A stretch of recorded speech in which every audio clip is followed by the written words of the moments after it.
Rusty's eyes are full of worry. His tail is still. His gaze is fixed on Frank, who is quietly packing a small paper bag.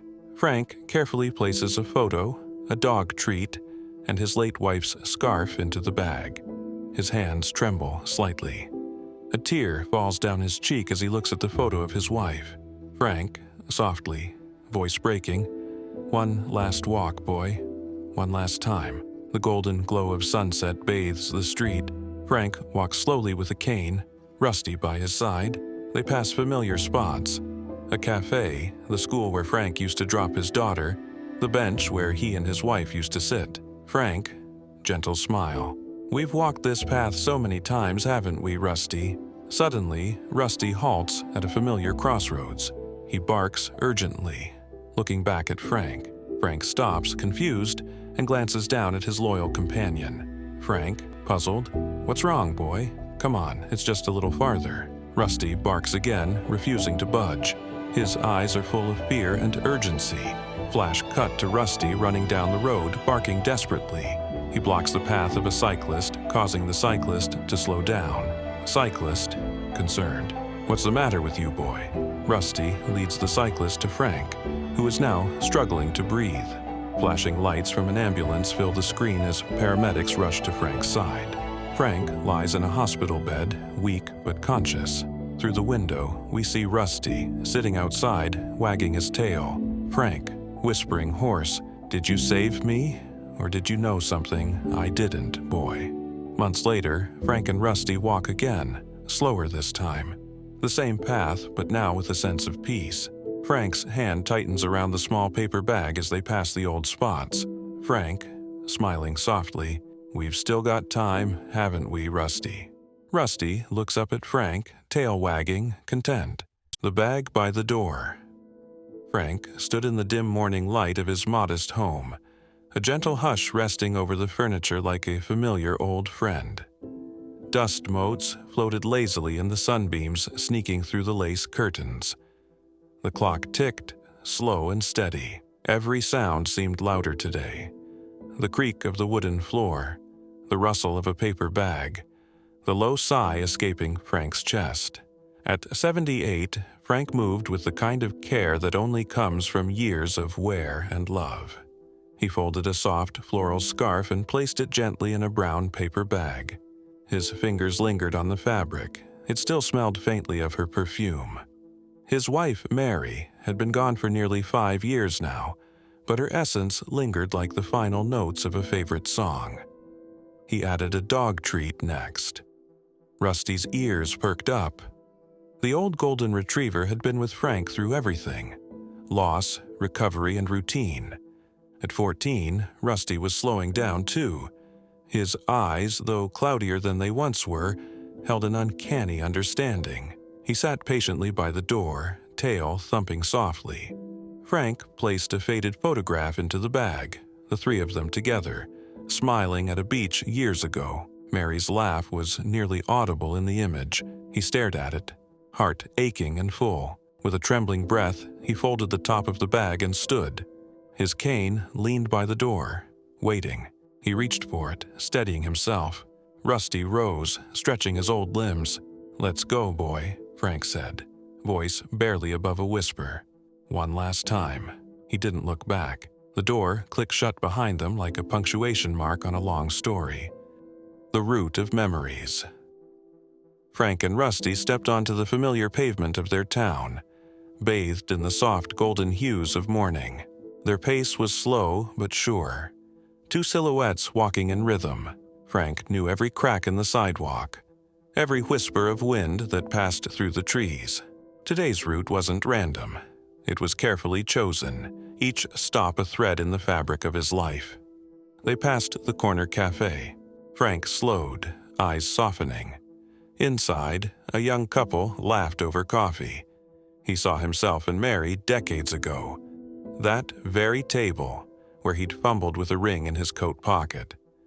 Her eyes had gone wide when he dropped to one knee. She'd said yes with tears and a kiss that tasted of mocha. Next, they passed the elementary school. Children's voices echoed in the air, light and free. Frank's mind traveled back. Pigtailed daughters, mismatched socks, the rush of morning drop-offs. He remembered waiting in the car, watching his little girl run in, waving over her shoulder. That wave had been his whole world. Then, the town bench beneath the old elm tree. Mary loved this spot. She'd read books there on Sunday afternoons while Rusty napped at her feet. Sometimes Frank just watched her read, more captivated by the curve of her smile than the pages she turned. He sat down briefly, placing a hand on the backrest, eyes glistening. Rusty sat beside him, resting his head on Frank's knee. Frank patted him gently. "You remember, don't you, boy?" The dog's tail wagged once. After a few quiet minutes, Frank stood again. The world felt different now, like it was folding around him, helping him carry the weight. They continued down the road. Whispers from strangers. As Frank and Rusty walked deeper into town, the rhythm of life buzzed gently around them. The baker opened his shop, the smell of fresh bread spilling into the street. A newspaper boy pedaled past, tossing papers and yelling headlines. But Frank walked through it like a ghost, present but drifting. Outside the flower shop, the florist, a kind woman named Marge, spotted them and waved. "Frank, good morning," he smiled, slowing. "I've got something for you," she said, stepping out and handing him a small white rose. "For Mary." Frank's hand trembled as he accepted it. "She's already waiting." Marge's smile faded a touch, understanding flickering in her eyes. As they moved on, a group of children gathered around Rusty. One little girl offered him a cookie. Rusty took it gently, tail wagging. The child giggled and asked, "Where are you going, mister?" Frank hesitated, then said softly, "To say goodbye." The girl looked confused but waved cheerfully as they left. Every passerby seemed to leave a small impression. A nod, a smile, a hello. Frank responded politely, but inside he was saying silent goodbyes. He and Rusty turned down an alley shortcut he hadn't walked in years. The brick walls bore graffiti now, but he still remembered sneaking kisses with Mary here after high school dances. Even strangers today seemed familiar. A woman walking her baby, a man fixing his bike. Life continued in layers, and Frank felt himself slipping quietly beneath them. The hill they always feared. They approached the base of the steep hill just beyond town, the one Frank had fallen on years ago. It loomed like a quiet beast. Rusty stopped, his paws dug in slightly, his body tensed. Frank felt the hesitation. "I know, boy, but we have to finish it today." A flashback surged. Frank, lying on the ground, clutching his leg, pain etched on his face. Rusty, barking furiously, refusing to leave his side. That day had nearly broken them both. Now, the hill awaited. Frank adjusted his grip on the cane. Step by step, he climbed. Rusty stayed close, almost touching his leg with every stride. They paused midway. Frank panted heavily. Rusty nudged his hand, worried. Frank chuckled weakly. "We're stubborn old fools, huh?" With great effort, they pushed forward, each step a battle, each breath a victory. At the top, Frank collapsed onto a rock, heart pounding. Rusty sat beside him, tongue out, tail wagging slowly. Below them, the town stretched out in soft gold and gray. Frank looked down, eyes moist. "We did it," he whispered. "Together. The secret spot." Past the hill, hidden behind a cluster of trees, was their secret place. A quiet cliff with a sweeping view of the valley, where Frank and Mary used to come to watch sunsets. Frank guided Rusty through the underbrush until the clearing opened before them. The air smelled of pine and memories. He spread out the scarf on the grass, laid the photograph on top, placed the treat beside it. Rusty circled, then lay beside him, head low. Frank sat, breathing heavily. "You said wait for you, Mary. Well, I did." The wind blew softly. The trees whispered. He talked aloud, about his days, his regrets, his love. He talked to the sky like it could carry words across realms. His voice cracked. "I'm tired, Mary. I think I'm ready now." Rusty whimpered and inched closer. Frank closed his eyes, the warmth of the sun on his face. He clutched the scarf. The world faded. The collapse. Frank's hand loosened around the scarf. His body sagged. Rusty barked sharply, then again and again. He nudged Frank's face, frantic. No movement. Rusty circled, whining, barking louder. The woods were empty. Instinct took over. Rusty darted through the trees, back down the trail. He stumbled once, got up, ran harder. A cyclist appeared on the road ahead. Rusty leapt in front, barking wildly. The man braked hard. "Whoa, what's wrong, boy?" Rusty barked. Ran a few steps, turned, barked again. The man followed. The bark heard around town. The cyclist found Frank sprawled in the grass. "Sir, can you hear me?" No response. He called emergency services. Rusty lay beside Frank, licking his hand. The sirens came quickly. Paramedics rushed in. They worked fast. Oxygen, defibrillator, pulse check. Frank gasped, weak but alive. They loaded him onto a stretcher. Rusty tried to follow. "Dogs aren't allowed in the ambulance," a medic said gently. Rusty barked once, then sat. The cyclist offered to watch him. As the ambulance drove away, Rusty sat facing the road, still and waiting. The hospital window. Frank blinked awake in a sterile room. Machines beeped, IVs dripped. His chest ached, but he was alive. A nurse smiled. "You're lucky. That dog of yours, he's a hero." Frank smiled weakly. "Where is he?" "Outside. Hasn't moved." Frank turned to the window. Down below, in the parking lot, Rusty sat. Frank chuckled softly. "Did you save me or betray me?" He stared at the sky. Maybe he wasn't ready after all. Maybe Rusty knew.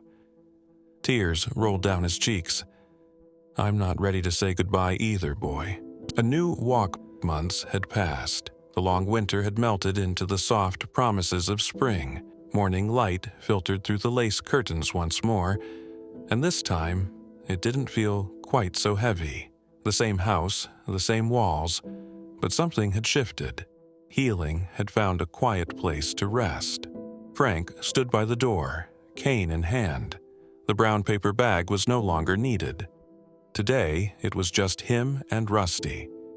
The old golden retriever was still slower than before, and Frank had grown thinner, his steps measured by recovery and age. But there was strength in him now. Not the kind that comes from muscles or medicine, but from moments survived. "Ready, boy?" he asked, his voice steadier than it had been in months. Rusty wagged his tail slowly, the gray around his muzzle catching the light. They stepped out into the world again, into the same town, but with new eyes. The cafe still stood at the corner, a little busier now.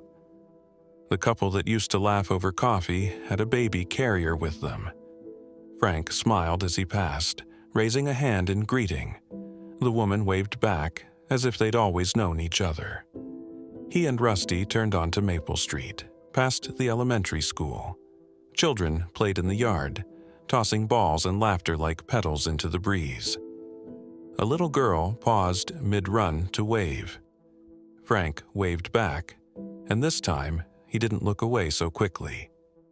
Memories still came, pigtailed daughters and messy backpacks, but now they felt like old friends dropping by, not ghosts demanding space.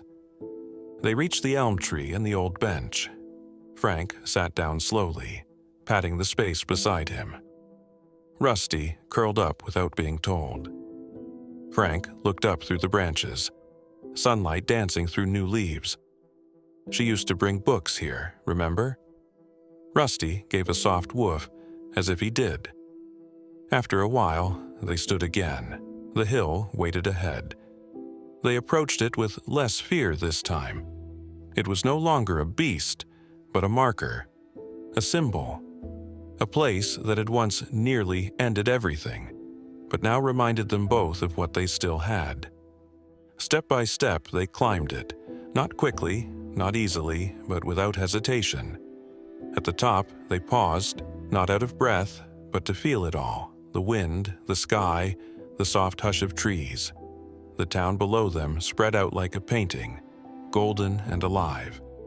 Then, Frank turned toward the narrow trail that led past the trees. Rusty followed without being told. The underbrush still crackled, the way it always had. Birds flitted through the branches. The same clearing waited for them, quiet and eternal. The scarf was no longer there, but the memory of it lingered. Frank knelt with effort, reaching into his coat. From inside, he pulled out the photograph again. The same beach photo, the edges a little more worn now. He smoothed it flat and set it down in the grass. But this time, he added something else, a small white flower. Not a rose from a florist, but a wild bloom plucked on the walk. "We're still walking, Mary," he said. His voice didn't shake this time. He sat beside Rusty, their shoulders nearly touching. The air was cool and fresh, carrying scents of pine, wildflowers, and something softer. Maybe memory, maybe peace. "I thought I was done," Frank said, almost to himself. "Thought I was ready, but that stubborn mutt wouldn't let me go." Rusty looked up at him, ears twitching. Frank smiled. "You knew, didn't you?" He stayed quiet after that, letting the wind speak. A squirrel darted across a branch. Somewhere, a bird sang. Far below, life moved on. Traffic, footsteps, the buzz of another day. Frank didn't feel like a ghost anymore. He felt present. "I used to think grief was like carrying a heavy bag," he said suddenly. "But now I think it's more like walking with a shadow. It follows you, sure, but it doesn't stop you." Rusty gave a small huff and rested his head on Frank's shoe. They stayed for a long while, watching the sun arc slowly across the sky. At some point, Frank reached over and scratched Rusty behind the ears. "Let's go home, boy." The walk back was slower, but lighter. They didn't retrace every step. Some paths were better left in memory. But they passed familiar faces again, and this time, Frank stopped to talk. A boy with freckles, a mailman with a crooked smile. Even Marge from the flower shop waved from inside, holding up a fresh bouquet. Frank waved back. "Next time," he called, and meant it. When they reached their front steps, Frank paused. He looked down at Rusty. "Same time tomorrow?" Rusty wagged his tail in agreement. Frank smiled and opened the door. Inside, the dust still danced in the sunbeams.